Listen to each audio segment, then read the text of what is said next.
would be your number one criteria? Resume, how you're playing right now, one-loss record? What would it be? It wouldn't be the last two. How you're playing right now is an important thing you factor in, but it wouldn't be the first thing you look at, Paul, because this is still a regular season that means something. And what happens in September and October, may mean less when you evaluate a team at the end, but it's not insignificant. And I think that, the four best teams is a very simple mandate. Now, how you arrive at that is different, but I think that, the football guys on there tend to think, who would you not want to play at the moment? And I think that has some value, but you have to factor in a resume, don't you? Because you have to look at metrics. You have to put that into the equation. Otherwise, it would render the first part of the season meaningless.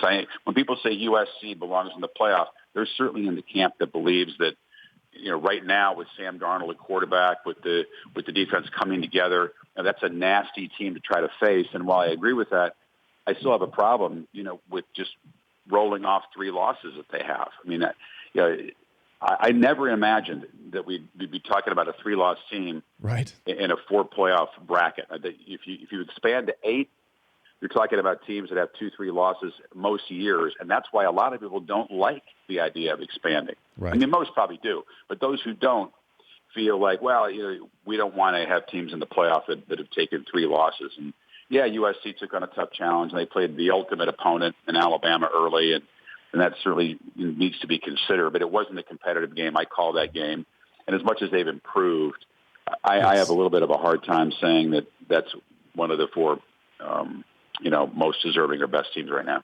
The Dan Patrick Show, weekday mornings on Audience.